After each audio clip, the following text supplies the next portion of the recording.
thought he was just feeding a hungry man. An orphan boy, alone, broke bread with a stranger bleeding in the dust. But the man was Apache. By dawn, the boy's neighbors were ready to hang him for treason. By dusk, riders came, 100 strong, silent, armed, and waiting. And at the center of it all was a single feather, black-tipped, placed in the boy's hands. A token that meant more than rifles, more than fences, more than fear. What would you have done with the whole town against you? The town of Willow Bend had a way of swallowing boys like Daniel whole. At 15, he was already older than he looked, ribs showing through a shirt patched more times than stitched, hair sun-bleached and rough from too many nights sleeping under barn roofs that weren't his own. He wasn't mean, wasn't wild, just rootless, an orphan with no kin to claim him and no homestead to shape him. Folks let him sweep porches, haul buckets, mend fence posts for a coin or two, but when the day's work was done, nobody told him to sit at their supper table. He lived on bread mostly, thick, hard crust the baker sold for pennies, the kind most men fed to hogs. Daniel ate them slow, as though stretching one loaf across the days might trick his belly into forgetting it was empty. He never begged, though. That was one thing the boy still had left, pride. He'd trade a day's worth of sweat before holding out a hand for charity. The town noticed him the way people notice stray dogs. Some nodded, some muttered, a few tossed scraps his way, but nobody thought much of him. Except maybe the children, who whispered rumors when he passed. That's the boy whose parents died on the trail. That's the boy who sleeps by the creek. That's the boy who talks to himself because no one else will talk to him. Daniel didn't correct them. He just kept walking. The frontier had its own way of measuring worth. Men with land were respected. Women with families were secure. Children with neither were like tumbleweeds, rolling wherever the wind kicked them, useful only for kindling when they caught fire. That was Daniel, but there was one thing he had, one thread of dignity no hunger or loneliness could strip from him. He worked. When the Smith Ranch lost a calf in the brush, Daniel was the one who crawled into the mesquite to drag it out. When the preacher's fence leaned, Daniel reset the posts. When the blacksmith's boy broke an arm, Daniel pumped the bellows until his skin blistered. He worked, and people tolerated him for it. Still, at sundown, they closed their doors and left him to the night. That particular evening, the sky was the color of burnt copper, the kind that turns shadows long and makes everything feel older than it is. Daniel carried a crust of bread wrapped in cloth, his only meal left. He was planning to eat half, save half for the morning. He cut across the edge of Miller's Creek, where cottonwoods grew thick, their roots clutching the soil like old fists. That's when he saw it. At first, it looked like a heap of brush, dark against the sand. Then it shifted. A shape. Human. Daniel froze. He'd heard stories, raiding parties, ambushes, lone warriors scouting the town's weakness. Every rancher carried those fears like a second skin. Still, something tugged at him. He stepped closer, slow as if approaching a rattler. The man lay half hidden, slumped against a fallen log. His skin was copper dark, hair long and black, face marked with red ochre faded by dust and sweat.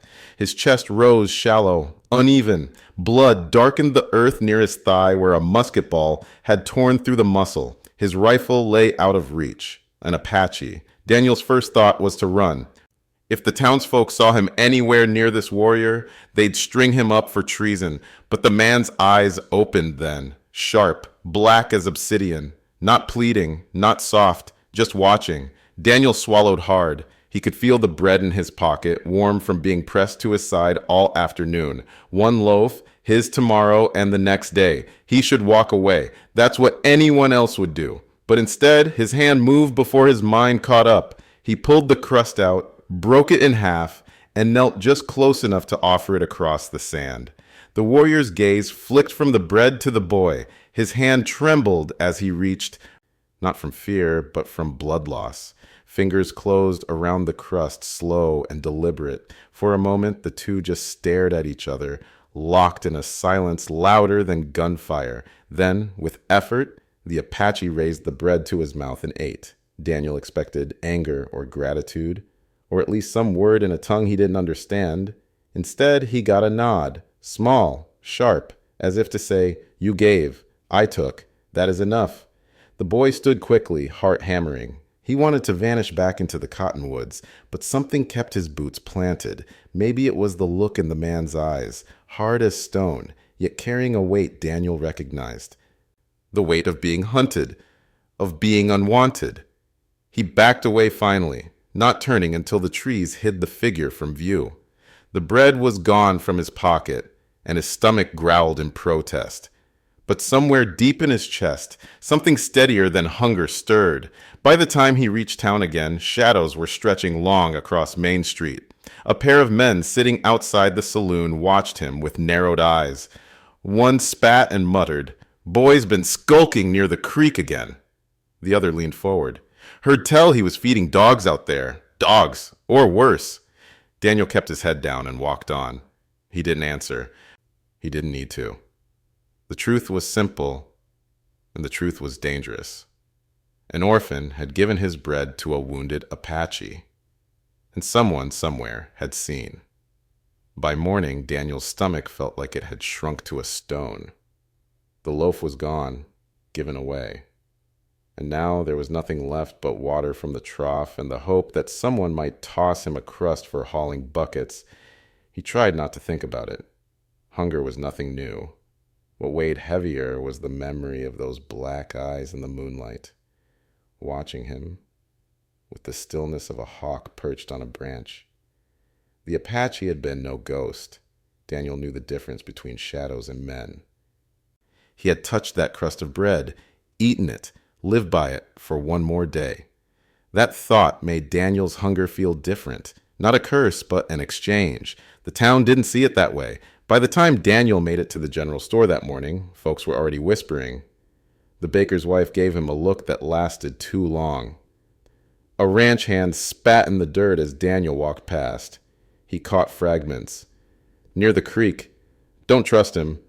Boys feeding strays. He pretended not to hear, but each word pressed down like another rock in his gut. At the store counter, Mr. Callahan, the owner, slid him a stale biscuit. Not as payment, just dropped it there like feeding a stray dog. "Best stay away from the creek, boy," Callahan muttered without looking up. Daniel clenched the biscuit in his fist. "I was fixing fence down that way." Callahan's eyes finally lifted, narrow and hard. "Folks say they seen tracks out there, barefoot, red paint in the dirt." He leaned forward. "That true?" Daniel swallowed. Lying would only make things worse. "Could be." Callahan shook his head. "Then you'd best mind your business. Ain't your fight." The man behind Daniel coughed, muttered loud enough for all to hear. "Orphan'll bring hell on us all." A few others nodded. Daniel left with the biscuit in his pocket, his pride scraped raw. That night, he couldn't stay away. Hunger gnawed at him, but something deeper pulled stronger. He walked back toward Miller's Creek, past the cottonwoods, careful with his steps. The moon was thin, silver like a blade. He slowed, listening. There, movement. The Apache was still there, propped against the log, weaker than before. His lips were dry, his wound bound with a strip of rawhide. Daniel crouched a few yards away. "You'll die out here," the boy said quietly, not knowing if the man understood. "Ain't no doctor gonna touch you. And if the town finds you..." He let the rest hang. The Apache studied him, chest rising slow. He raised a hand, beckoned. Daniel hesitated, then crept closer. From under his shirt, he pulled the biscuit. It was all he had. He broke it in two again, offered half. This time, the man's hand trembled more. He took it, ate, and when his eyes met Daniel's again, they weren't as sharp. They carried something else, acknowledgement. He tapped his chest with 2 fingers. "Chijai," he said, voice low and rough. Daniel frowned. "What?" The Apache tapped again. Repeated, "Chijai." Then he touched Daniel's chest. A pause, then silence. Daniel didn't know the language, but he understood the gesture. A name, a mark of being seen. He nodded once. "Daniel." The warrior repeated it slow, shaping the syllables with effort. "Dan, L, They sat in silence a while, the boy and the wounded man, the sound of the creek filling the spaces between. Then faintly Daniel heard voices on the wind, human voices, men. He shot to his feet, heart pounding. The Apache straightened too, pain flashing across his face as he reached for his rifle. Daniel shook his head fiercely. No, don't! Not yet! He scrambled to gather brush, piling it high to hide the wounded man, shoving branches across the sand to blur the tracks. The voices grew nearer. Two ranch hands, laughing, drunk. Their lanterns bobbed between the trees. Daniel crouched low, holding his breath. The men passed within 30 feet, muttering about coyotes, their laughter echoing sharp and ugly. Then the light faded. Silence returned. Daniel let out a breath. Behind him, the Apache's hand gripped the rifle, but eased slowly. Their eyes met again, and for the first time, Daniel saw something soften there. Respect, maybe, or a kind of surprise that anyone would bother. "You stay quiet," Daniel whispered. "Tomorrow I'll bring water, maybe more." The Apache gave no answer, only that same nod, small, sharp, final. Daniel left under the trees, careful not to look back. His hands shook, his chest was tight, but his step felt lighter than it had in weeks. For the first time in his short, ragged life, someone had spoken his name with weight. But by sunrise, word had already spread. Someone had seen the boy crouch by the creek. Someone swore they heard him talking, though no answer came. And in a town already restless with fear, whispers carried faster than truth. By noon, folks weren't just muttering. They were pointing. And Daniel, stomach empty and pride worn thin, realized his kindness had bought him more than hunger. It had bought him enemies. By midday, the heat had settled thick over Willow Bend, pressing sweat from every pore and souring tempers quicker than milk left in the sun. Daniel tried to keep to himself, hauling water for the livery in exchange for a few coins. But the stares followed him, sharper than spurs digging into hide. Outside the saloon, a knot of men leaned against the post, voices carrying just loud enough for him to hear. "Boy's been out by Miller's Creek again," one said. "Feeding something," another replied. "Don't take much to guess what." Then came the word, spit like a curse. "Apache!" Daniel kept his head down, but his ears burned.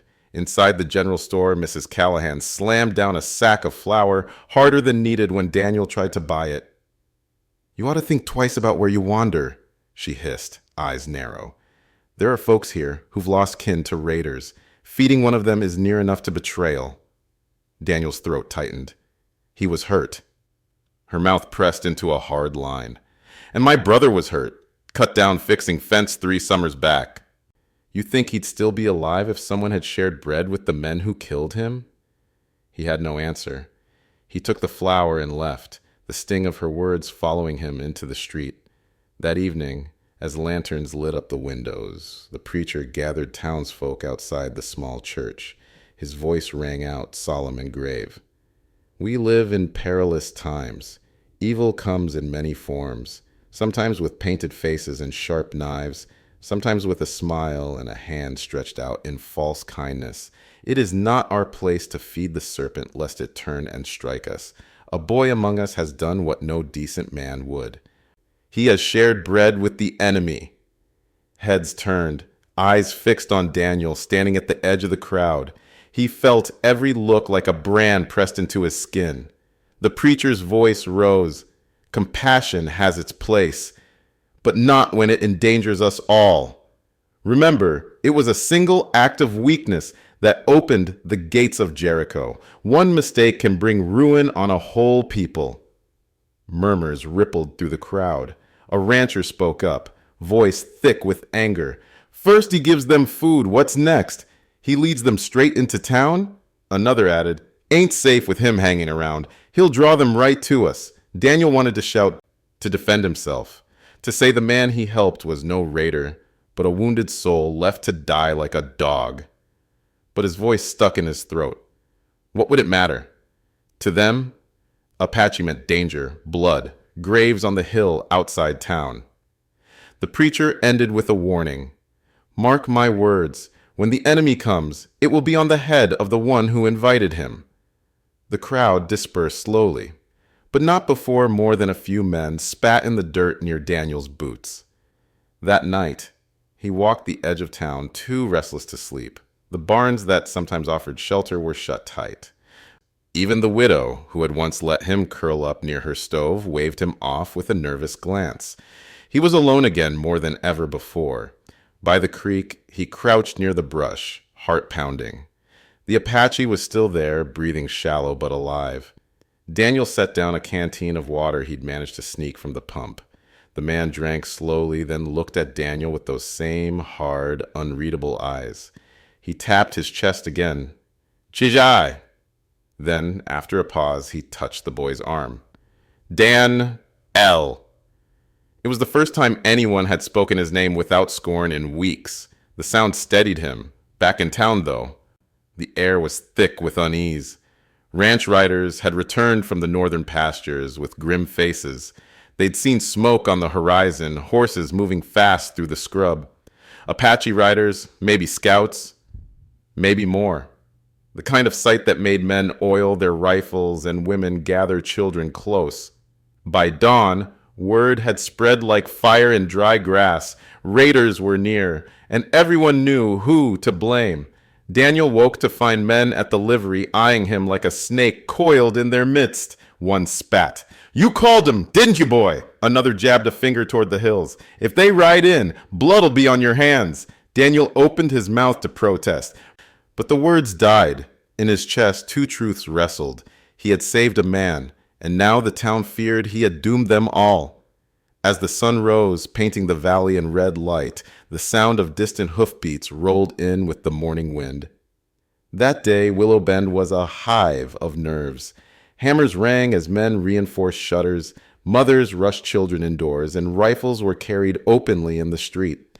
Horses were pulled from pasture and tied close to barns, their uneasy whinnies cutting through the hot, still air.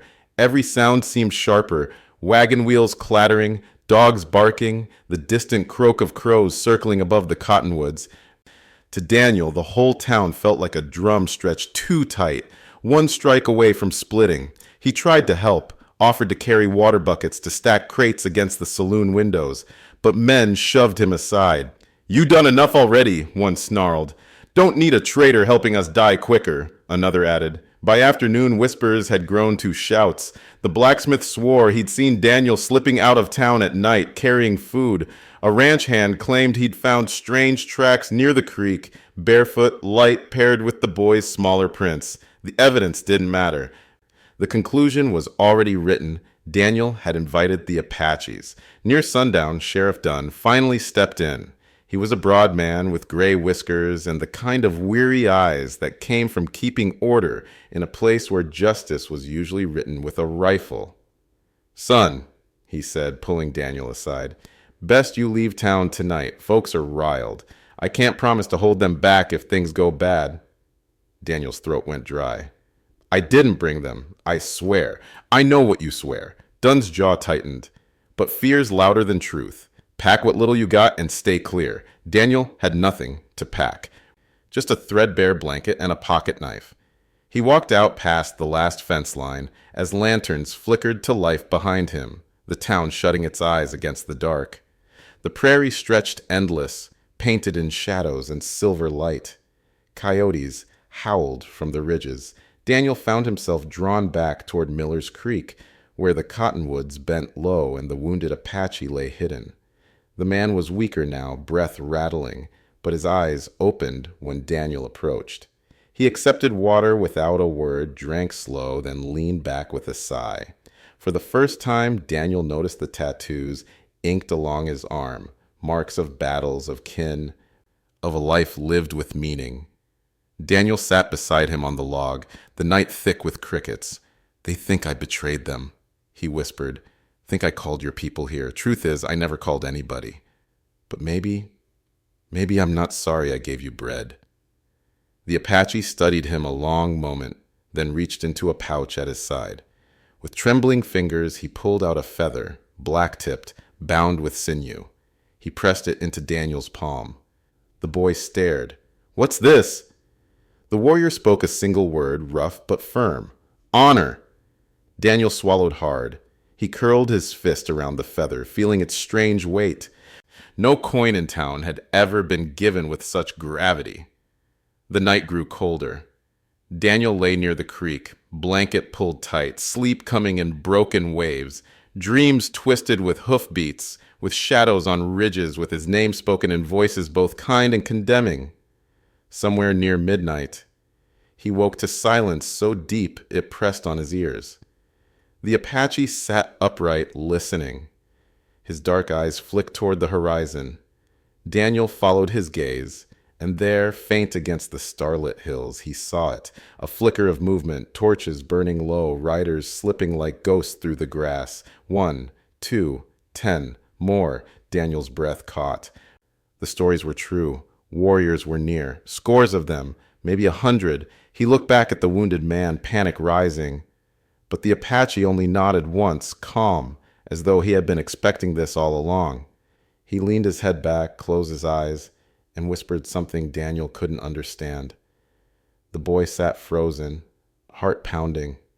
Behind him, the town of Willow Bend slept uneasily, doors barred, rifles loaded, prayers whispered. None of them knew what was coming with the dawn. And Daniel, cast out, branded a traitor, clutching a black-tipped feather in his hand, realized he was the only soul in the valley who had seen both sides of the storm about to break. The night stretched long. Coyotes yipped and fell silent. The stars wheeled overhead, and with every passing hour the hoofbeats grew closer, like a tide creeping inexorably toward shore. By the first gray light of morning, Daniel stood on the rise above town, the feather still in his fist, watching dust stir on the horizon. Riders were coming, more than he could count, and they were headed straight for Willow Bend. Dawn broke red over Willow Bend, a sun the color of blood creeping over the ridges. The town woke to the sound no one wanted to hear. Hoofbeats, dozens at first, then scores, rolling like thunder down the valley. Men rushed into the street with rifles clutched in trembling hands. Women gathered children, dragging them towards cellars and shuttered rooms. The preacher stood on the church steps, Bible shaking in his grip, lips moving in desperate prayer. Daniel had climbed down from the rise and stood just outside the last fence line. His stomach was knotted, his mouth dry, the black-tipped feather still clenched in his hand. He saw them first, riders cresting the hill like a storm of shadows. They came in a wave, bare-chested men with streaks of paint across their faces, long hair flying, rifles slung across backs, lances glinting with sun. Their ponies moved with a speed and unity that made the earth itself seem to shake. 100 warriors, at least, spilled into the valley. The townsfolk's fear turned instantly to fury. The blacksmith shouted, "It's the boy! He brought him!" A dozen eyes turned on Daniel, their hatred sharp enough to cut. He took a step back, chest heaving. But the riders didn't charge. They didn't loose arrows, didn't fire rifles. They slowed, circling like a tide breaking around stone. Their ponies snorting and pawing the dirt. Dust rose in a golden haze, cloaking the air. And then Daniel saw him. At the front of the line rode the wounded Apache, the man he had fed, patched together with Daniel's stolen bread and water. He sat tall in the saddle now, a figure of fire and pride, though his arm was still bound tight with rawhide. His black eyes scanned the town, then fixed on Daniel. The boy's heart lurched. The warrior raised his hand. Instantly, the thunder of hooves eased. 100 riders pulled their ponies to stillness. The only sound was the heavy breathing of horses, the creak of leather, and the ragged wind pushing through the grass. Every gun in town was aimed. Fingers twitched on triggers. One wrong move, and the valley would be a graveyard. The Apache dismounted with deliberate slowness, never breaking eye contact with Daniel. He walked forward, his shadow long in the new sun. Behind him, the other warriors waited, silent, as still as statues. Daniel felt the whole town pressing in behind him, their fear like heat on his back. He wanted to run, but his legs rooted to the ground. He clutched the feather tighter. The Apache stopped at the fence. With a solemn gesture, he tapped his chest. "Gigi," he said. Then he pointed at Daniel. "Dan L." Gasps rippled through the townsfolk. The boy's name, spoken by an enemy chief, rolled across the morning air like a drumbeat. Daniel swallowed hard, then did the only thing that felt true. He stepped forward. His knees shook, but he raised his chin. "You lived," he whispered, though he doubted anyone else heard. The Apache nodded once. Then he turned to face the crowd. He raised his voice, words flowing in his own tongue, fierce and rolling. Though Daniel understood nothing, the meaning was clear. This was no raid. This was a gathering called in debt, in honor, in memory of bread shared by a starving boy. A younger warrior dismounted and drove a lance into the earth at the edge of the fence line. A sign, not of war, but of warning, or perhaps respect. Another laid down a bundle of sage, the smoke rising sweet and sharp. The town held its breath. Guns stayed leveled, but none dared fire. Sheriff Dunn pushed forward, his rifle steady but his voice wary. "What's this mean, boy?" he asked Daniel. "Why are they here?" Daniel's voice cracked. I gave him bread, that's all." The sheriff's jaw worked. His eyes shifted between the boy, the 100 warriors, and the trembling townsfolk behind him, and in that stretched silence, the balance of the valley hung on a knife's edge. One shot, one flinch, and the whole world would burn. But the riders stayed still, their chief standing tall at Daniel's side. The boy's gift of bread had carried further than he could ever have dreamed, and now at sunrise the fate of Willow Bend would be decided not by rifles, but by whether a town could believe that kindness might come back, not as death, but as mercy. For a long, breathless moment, the valley was carved from stone. The warriors on horseback didn't move, neither did the rifles aimed from behind Willow Bend's makeshift barricades. Even the wind seemed to hold still, as if the earth itself feared to stir. Daniel stood between them, just a boy with torn boots and a black-tipped feather trembling in his fist. He felt the weight of every eye, the Apache chief at his side, the 100 riders beyond, and the terrified townsfolk behind. "Sheriff!" someone muttered, voice sharp with panic. "Say the word and we fire." Another hissed, "They'll slaughter us if we don't strike first." Sheriff Dunn raised a hand, sweat beading his temple. "Hold your fire." His eyes never left the Apache chief. The blacksmith, red-faced, spat in the dirt. "That boy brought this on us. You'll gamble our lives on his foolishness?" The preacher stepped forward, Bible clutched in white knuckles. "This is judgment. You break bread with the heathen, and now they come with fire and blood." Daniel's voice cracked out, louder than he thought possible. "No, they're not here for blood." The words rang thin in the morning air, but they cut through the murmurs. He swallowed hard, heart pounding against his ribs. "He was dying. I gave him bread, that's all." He held up the feather. "He gave me this. He said it meant honor." The Apache chief stepped closer, his presence commanding. He pointed at the feather, then touched Daniel's shoulder. His words rolled out in his own tongue, low and strong. Though none in town understood, the conviction in his tone made even the most hardened ranchers pause. Daniel turned desperately to the sheriff. "He owes a debt. That's why they're here. Not to raid, to stand by me." The blacksmith snarled. "Stand by you? They'll burn us out the second you blink." He jerked his rifle higher. Several men followed, barrels glinting in the sun. A murmur ran through the warriors. Hooves shifted, nostrils flared. One wrong twitch and blood would spill. Daniel's stomach twisted. He looked up at the chief, the man he'd fed, the man who could, with a single command, unleash a storm of death. Their eyes met, and for an instant Daniel saw something unspoken there. Not threat, not pity, recognition. The Apache lifted his hand. Every rider behind him sat straighter, still as carved stone. He spoke again, this time softer, and Daniel caught the word he understood. Bread. Daniel's throat burned. He turned to the crowd. "You think I betrayed you, but what if mercy bought us more than bullets ever could?" He held up the feather. "This is proof. He remembers. They all do." Silence fell heavier than gunpowder smoke. The townsfolk shifted uneasily, eyes darting between rifles and riders. Sheriff Dunn finally stepped forward, jaw set. If this is a debt of bread, let's see it paid with peace. He lowered his rifle. Gasps rose. You've gone mad, the preacher cried. You'll doom us all, the blacksmith shouted. But the sheriff's eyes stayed locked on the chief. Slowly, deliberately, he set his rifle butt in the dirt. A signal. The Apache chief stepped forward as well until he stood at the fence line, Daniel between them. He placed a hand flat on the rail, an unspoken offering. Daniel looked to the sheriff. His voice was small but steady. Shake his hand. The sheriff's weathered fingers flexed. Then, with the weight of the town pressing on his shoulders, he extended his hand across the fence. For a breath, nothing moved. Then the Apache clasped it, firm, certain.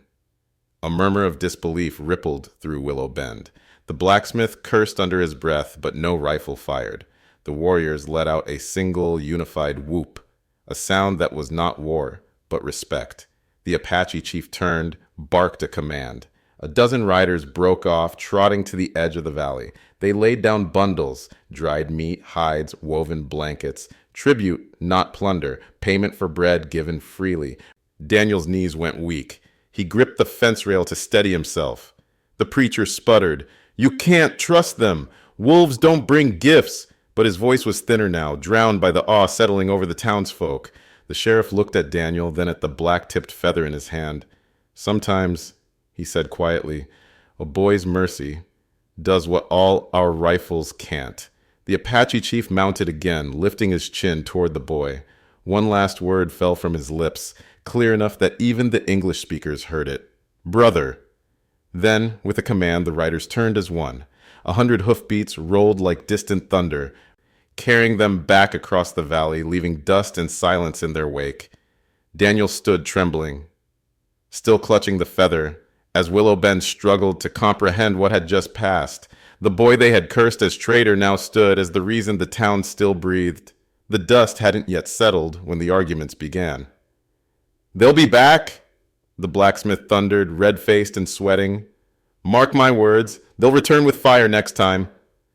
But his voice sounded hollow against the memory of what they'd all just seen. 100 riders leaving gifts instead of corpses. Sheriff Dunn spoke quietly, but his words cut sharper than any shout. If they meant to burn us, they could have done it this morning. You saw it with your own eyes. No one answered. The silence was its own agreement. Daniel stayed near the fence line, the black-tipped feathers still in his hand. He didn't know whether to run, to cry, or to collapse where he stood. His body shook from the weight of it all.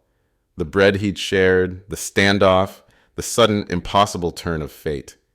The townsfolk avoided his eyes as they drifted away. Mothers ushered their children indoors. Men lowered their rifles with mutters. The preacher clutched his Bible and scurried back to the chapel. No one spoke to Daniel. But no one called him traitor either. That night, the town was quieter than he'd ever known it. Lanterns burned later. Men sat on porches with their rifles across their knees, but the usual edge of fear was missing. It had been replaced by something else. Confusion, maybe? Curiosity. By morning, change began in small, almost invisible ways. At the general store, old Mrs. Cawley pushed a heel of bread across the counter toward Daniel. This one's a day old, she muttered, pretending to rearrange her shelves. Best not waste it. She didn't look at him, but her gesture was clear. In the livery, a ranch hand who'd once called him a curse offered to tighten the straps on his mule. Wouldn't want your rig falling apart out on the trail, he said roughly, as though kindness was something to be ashamed of. Even children, who had once thrown rocks, now lingered on the edges when Daniel walked past. They stared at him with wide eyes, not with fear, but with the kind of wonder reserved for stories whispered at night. By the week's end, even the blacksmith had quieted. He still glared when Daniel passed, but his booming accusations no longer found an audience. Folks had seen the Apache chief clasp the sheriff's hand. They'd seen the gifts. They'd heard the word brother spoken in a voice older than the desert itself. No argument could erase that. Daniel didn't gloat. He didn't remind them how they'd called him a traitor, how they'd nearly driven him out. He carried water from the well, patched fences, did his chores with the same quiet endurance as before, and somehow that silence spoke louder than any defense he could have given. One evening, as the sun bled orange across the valley, Sheriff Dunn joined him at the edge of the corral. The old lawman leaned against the fence, chewing a stem of grass.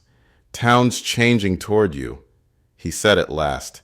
"Takes time, but they're coming around." Daniel said nothing. He wasn't sure he believed it. The sheriff spat into the dirt. "You did something none of us could. You looked at an enemy and saw a man worth saving. That's rare."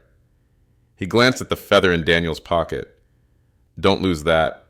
It's not just a token, it's a reminder. You gave bread, he gave his word. That's how peace gets made." The boy nodded, throat tight. Word of the standoff spread beyond Willow Bend. Ranchers from neighboring valleys rode in to see the boy, who had stopped 100 warriors with nothing but bread and stubborn decency. Some doubted, some marveled, but all listened. And slowly, a legend began to grow. Children whispered it by firelight. Widows repeated it with a trace of awe. Even the drifters carried it further down the trail, reshaping it with each telling until it became larger than the boy himself. They didn't call him traitor anymore. They called him something else, though Daniel never repeated the names aloud. He remained the same thin, quiet orphan who patched fences and hauled water.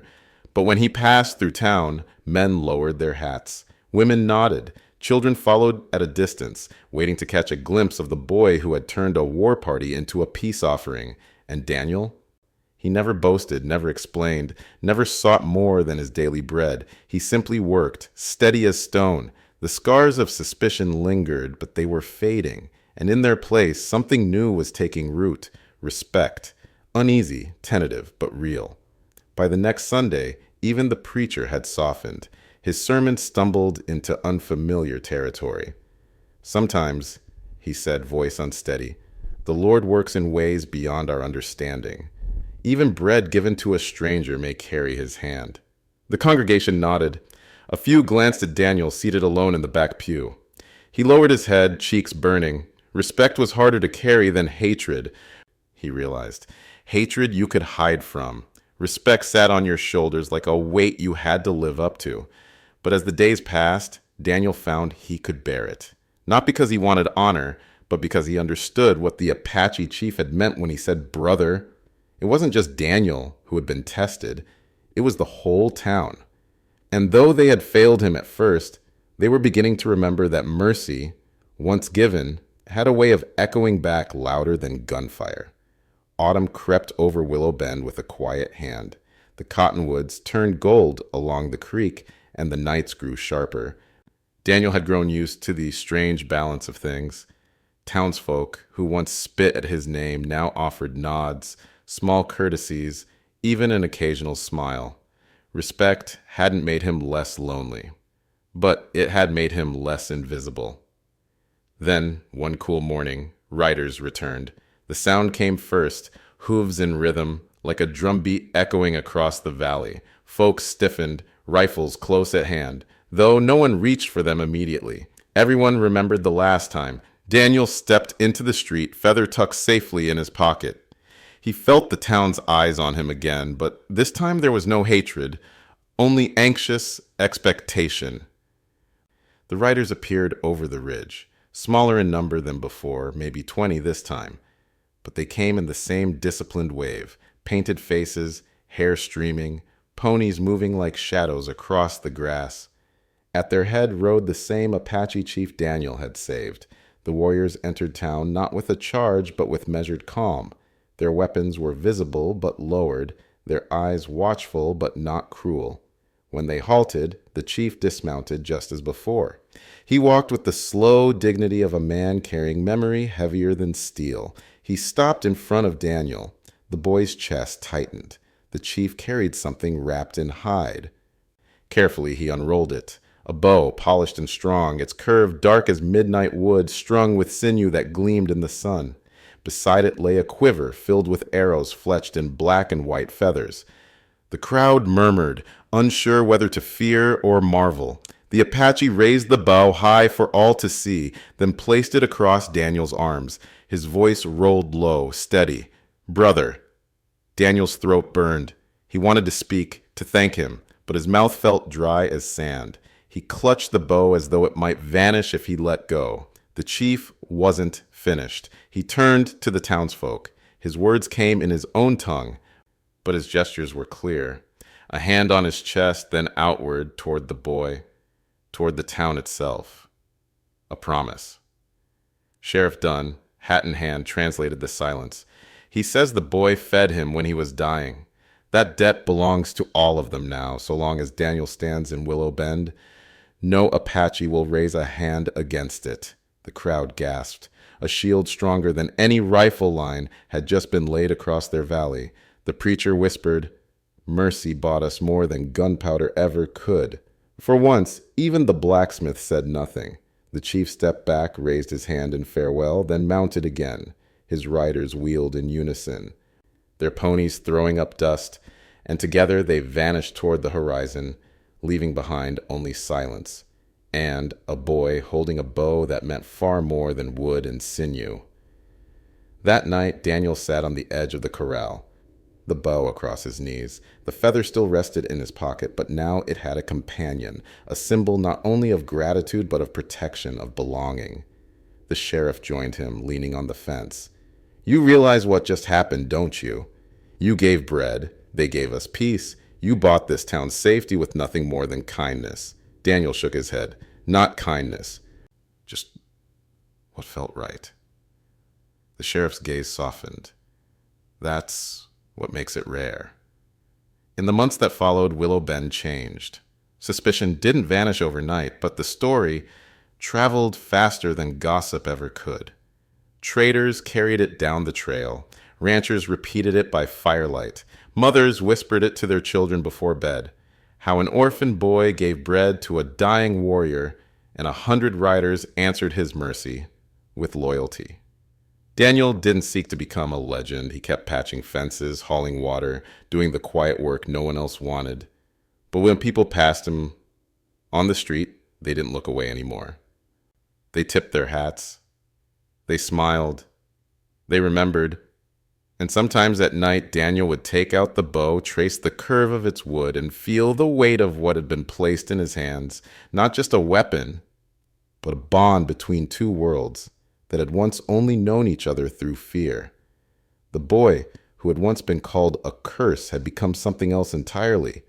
Proof that even in a land scarred by blood and suspicion, mercy could still carve out a place of respect. And that was the story of Daniel, the orphan who gave up a single piece of bread and, in return, gained the loyalty of 100 Apache riders. What do you think?